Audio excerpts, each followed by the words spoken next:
Hello दोस्तों, मज़ेदार कहानियाँ में आप सभी का बहुत बहुत स्वागत है। तो चलिए बिना देर किए हुए हम कहानी की शुरुआत करते हैं। मेरे पति देव को चलते फिरते मुझे छेड़ते हुए शरारत करने की आदत है। वे कभी गाल छू लेते हैं तो कभी कमर पर चुटकी ले लेते हैं। जब भी नहीं देखते कि आसपास कोई है या नहीं, बस मेरे प्रति अपना ढेर सारे प्यार को सरेआम जता देते हैं। मेरे मना करने पर या शर्म करो कहने पर कहते हैं, अरे यार, अपनी खुद की बकायदा बीवी को छेड़ रहा हूँ। कोई राह चलती लड़की को नहीं और प्यार जता रहा हूँ, सता नहीं रहा, समझी जानू। बेशक मुझे भी उनका यूं प्यार जताना गुदगुदा जाता है। कभी चुपके से मैं भी इनकी पप्पी ले लेती हूँ, हम मियाँ बीवी जो है। पर एक दो बार मैंने नोटिस किया है कि मेरी काम वाली रजनी हम पति पत्नी की ये अटकेलियाँ दरवाजे के पीछे खड़ी रहकर छिप छिप कर देखती है। पहले तो मुझे लगा कि जब मेरा भरम है, पर अब तो रजनी ऐसी हरकतें बार बार करने लगी थी। वैसे रजनी बहुत अच्छी है, स्वभाव भी मिलनसार और काम भी परफेक्ट है।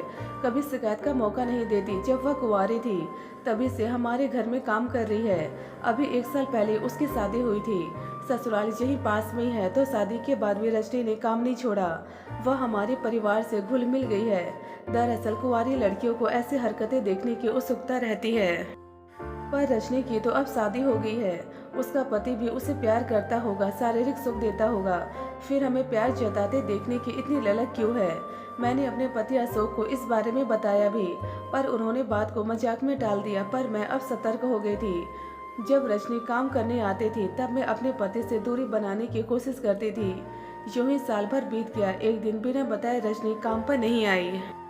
आज तक ऐसा कभी नहीं हुआ, क्योंकि जब छुट्टी लेनी होती है तब वह बताकर जाती है या फ़ोन कर देती है। हमने सोचा कि आ गया होगा कोई काम, पर जब वह दूसरे दिन भी नहीं आई तो मैंने उसके पति को फ़ोन लगाया, पर कोई रिप्लाई नहीं। मैंने अशोक से कहा, चलिए ना रजनी के घर, मुझे फिक्र हो रही है, ज़रूर कुछ हुआ है। वरना रजनी यूं बिना बताए कभी छुट्टी नहीं लेती। इनको ज़्यादा फिक्र नहीं थी तो बोले, अरे मीना, कोई दूसरे काम वाली रख लो ना यार, कहाँ दूसरों के झमेले में पड़ती हो। मुझे ऑफिस के लिए देर हो रही है, मैं चलता हूँ।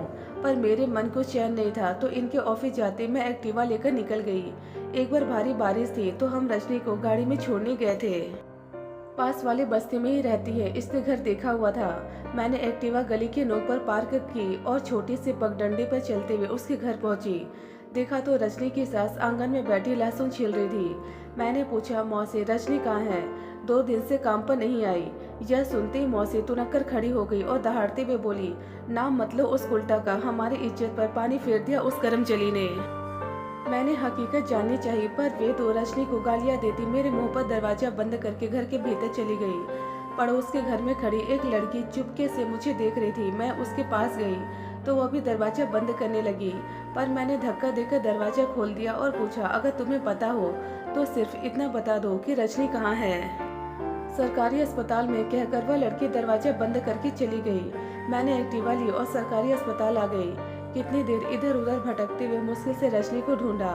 देखा तो वहाँ पुलिस भी थी। मुझे कुछ समझ में नहीं आ रहा था कि रजनी ने ऐसा क्या किया होगा। मैं नजदीक गई तो मुझे देखकर रजनी ने शर्म के मारे चेहरा दूसरी तरफ कर लिया। मैं एक कुर्सी पर बैठ गई और रजनी से कहा, इधर देखो। रजनी नजरें झुकाए बोली, मैडम आप यहाँ? मैंने कहा, जब तुमने कोई खबर नहीं दी तो मुझे आना ही पड़ा। बताओ भी क्या हुआ है? कहीं गिर विर गई या किसी ने मारा? एक एक बात बताओ। रजनी ने कहा, मैडम सब बताऊंगी, थोड़ी ठीक हो जाओ फिर घर आती हूँ। यहाँ कुछ बताना ठीक नहीं। मेरी बात सुनकर आप ही इंसाफ करना कि मैं सही हूँ या गलत। मुझे लगा कि शायद कोई गंभीर बात है, इसलिए मैंने कहा, ठीक है मैं इंतजार करूंगी। ये ले 5,000 रुपये रख, और किसी भी चीज़ की ज़रूरत हो तो फ़ोन करके बता देना। और मैं घर आ गई। सबसे पहले जब तक रजनी ठीक होकर वापस नहीं आती तब तक किसी दूसरे काम वाले का इंतजाम करना पड़ेगा। इंटरकॉम पर पूरी सोसाइटी से पूछ लिया, मोहना नाम की एक कामवाली मिल गई। मैंने अपने पति को रजनी के बारे में बताया, पर हमदर्दी के बदले डांट मिली। यार, अब नई कामवाली मिल गई है ना, छोड़ो कि रजनी की लाइफ में क्या हुआ वह जानने की तुम्हें क्या ज़रूरत है। फिर भी मेरे मन में रजनी के प्रति अपनापन था। सालों से वह हमारी जिंदगी का हिस्सा रही है। अगर वह किसी मुसीबत में है तो हमारा फर्ज बनता है उसकी मदद करना। आहिस्ता आहिस्ता 2 महीने बीत गए। एक दिन अचानक रजनी का फोन आया, मैडम आप घर पर है क्या? मैंने कहा, हाँ घर पर ही हूँ। वह बोली, अभी आई। गैस पर चाय चढ़ाकर मैं रजनी की कहानी सुनने के लिए खुद को तैयार करने लगी कि दरवाजे की घंटी बजी। रजनी ही थी। मैंने पूछा, कैसी हो अब? मैडम, तन के घाव तो ठीक हो गया, मन में जो पीड़ा और जलन है उसका इलाज कैसे करूं? मैंने पानी और चाय पिलाकर रजनी को शांत करवाया। मैंने भी चाय पी और कहा, चल अब दोनों शांति से बात करते हैं। बता, रजनी ने कहा। मैडम, सबसे पहले आप बताइए कि क्या से पेट की भूखी तन को जलाती है? जवान खून को तन की प्यास भी लगती है कि नहीं? सेक्स के लिए शारीरिक जरूरत जितनी मर्दों को जलाती है उतनी औरतों को भी जलाती है कि नहीं? शादी के बाद भी इस जोश का इलाज न हो तो औरत को क्या करना चाहिए? मैडम, मेरी शादी को 2 साल हो गए हैं पर अभी तक कुंवारी हूँ। मेरा पति रोहन नामर्द है। आज तक उसने मुझे छुआ तक नहीं। मेरे भीतर का जोश लावा की तरह धधक रहा है। अगर यही सब मर्द के साथ होता तो अपनी जरूरत पूरी करने के लिए वह कहीं भी मुंह मारता कि नहीं? कौन इस तन की आग से बच पाया है? एक लड़की कितने सपने आंखों में भरकर शादी करती है, पति के प्यार को तरसती है, पर मेरे नसीब खोटे कि मुझे एक ऐसा पति मिला जो औरत की जिस्मानी जरूरत पूरी करने में नाकाम है। मैंने कहा, रजनी, तू इस बिना पर अपने पति से तलाक ले सकती है और दूसरी शादी कर सकती है। रजनी ने कहा, मैडम, हमारे समाज में एक बार लड़की जिस घर में ब्याह दी जाती है वहीं से उसकी अर्थी उड़ती है। तलाकशुदा लड़की का पूरा समाज बहिष्कार करता है। मैडम, इसी नामर्द के साथ मुझे जिंदगी बितानी होगी, दिल मरना होगा। मेरे जेठ जेठानी का कमरा हमारे कमरे के पास ही है। आधी रात तक उन दोनों के कमरे से आ रही प्यार की मदभरी आवाजें मेरे कानों में ऐसे चुभती है जैसे धधकता लावा किसी ने मेरे कानों में उड़ेल दिया हो। जेठ जी के प्यार करने पर जेठानी के मुंह से निकलती आहें और सिसकियां मेरे भीतर हवस की ज्वाला भड़का देती है। मैं बेकाबू से अपने पति से लिपटकर उनको जोश में लाने की कोशिश करती हूँ, पर उस ठंडे समंदर में उफान उठता ही नहीं। आपको शायद पता होगा कि साहब जब आपको छेड़ते और शरारत करते थे तब मैं चुपके से देखती थी। आपको देखकर मेरा भी मन करता कि कोई मुझे भी छेड़े, मुझे भी प्यार करे। एक दिन मेरे ताऊ ससुर का लड़का राजेश घर आया था, एकदम बाका जवान। उसे देखकर मेरे भीतर खलबली मच गई। उसकी नज़र मेरे ऊपर पड़ते ही मैंने होठों पर जीभ रगड़कर अपनी प्यास जाहिर कर दी। फिर तो वह बार बार हमारे घर आने लगा। हम दोनों एक दूसरे को जी जान से चाहने लगे। एक दिन मेरी बुआ सास की लड़की की सगाई थी तो घर के सारे लोग पड़ोस के गांव जा रहे थे, पर मैं पेट दर्द का बहाना बनाकर घर पर ही रुक गई। फिर जैसे ही सब गए मैंने राजेश को अपने घर बुला लिया और उस दिन मैंने अपने कुंवारेपन को राजेश को सौंप दिया। मैं जानती हूँ कि मैंने गलत किया और शादीशुदा होकर एक गैर मर्द के साथ रिश्ता बनाया, पर परंपरा के नाम पर अपने एहसासों का खून मुझे हरगिज मंजूर नहीं था। इस पूरे कांड में गलती सिर्फ मेरे पति रोहन की थी, जिसने जानबूझकर मेरी जिंदगी खराब की। इसलिए मैंने अपनी आग बुझाने का जो रास्ता सही लगा वह अपनाया। उस दिन मैंने और राजेश ने जी भर कर एक दूसरे पर प्यार लुटाया। उसके बाद जब भी मौका मिलता राजेश मेरी शारीरिक जरूरत पूरी कर देता। मैडम, मैंने सिर्फ सेक्स के लिए राजेश से रिश्ता नहीं बनाया, बल्कि हम दोनों एक दूसरे से दिलो जान से प्यार करते हैं। लेकिन एक दिन मैं और राजेश घर की छत पर एक दूसरे के प्यार में पागल होते हो गए थे कि मेरे पति ने हमें ऐसी हालत में देख लिया। वह पास से पड़ी लाठी उठाकर मुझे पीटने लगा, पर मैं दिल जली अधूरी प्यासी थी, इसलिए उसके हाथ से लाठी छीनकर मैं उस नामर्द पर ऐसे टूट पड़ी कि सारी हड्डियों का चूरमा बना दिया। अब आप ही बताइए कि मैंने क्या गलत किया।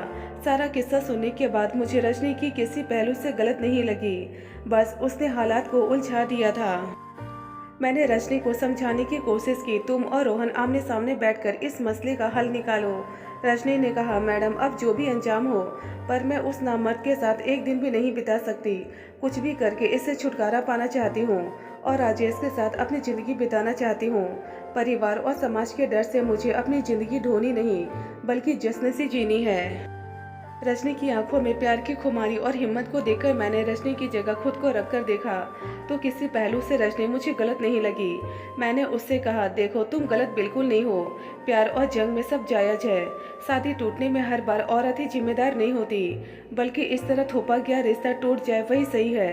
रजनी मेरे गले लगते हुए बोली, मेरी भावनाओं को समझने के लिए बहुत बहुत धन्यवाद मैडम। अब मुझ में हिम्मत आ गई है। मैडम, जब तक यह मामला सुलझ ना जाए तब तक शायद काम पर ना आ सकूंगी, पर वादा करती हूँ कि सब ठीक होते वापस काम पर लौट आऊंगी। कहकर रजनी चली गई। इस बात को 4-5 महीने हो गए थे। मैं तो रजनी को भूलने भी लगी थी कि एक दिन अखबार में पढ़ा कि एक शरीफ पति के हाथों रजनी नाम की एक बदचलन औरत का कत्ल। मैंने तस्वीरें ध्यान से देखी और मन ही मन बोली कि यह तो मेरी वाली रजनी है। मैं तुरंत उस अखबार के दफ्तर गई और संपादक को सारी सच्चाई बताकर कहा, कल के अखबार में अब वही छपेगा जो अब मैं कहने जा रही हूँ। दूसरे दिन उस अखबार में खबर थी कि कल वाले मर्डर केस में एक सनसनीखेज खुलासा। एक नामर्द पति के हाथों रजनी नाम की मासूम और शादी के नाम पर छली गई औरत की हत्या। यह पढ़कर मुझे संतोष मिला। मैं सोचने लगी, पाखंडी समाज में ना जाने ऐसी कितनी रजनी दूसरे की गलती के चलते बलि चढ़ जाती होंगी। सहना सिर्फ औरतों के हिस्से में ही क्यों आता है। इतने में पतिदेव ने चुटकी बजाते हुए मेरे ख्यालों की डोर तोड़ते हुए कहा, हेलो बेबी, एक कप चाय मिलेगी क्या? मैं मुस्कुराते हुए अशोक के गले लग गई। दोस्तों, इस कहानी के संदर्भ में आपके जो विचार है हमें कमेंट बॉक्स में कमेंट कर अपने विचार जरूर बताएं। ढेरों ऐसी कहानियों के लिए हमारे चैनल मज़ेदार कहानियाँ चैनल को जरूर सब्सक्राइब करें। धन्यवाद दोस्तों।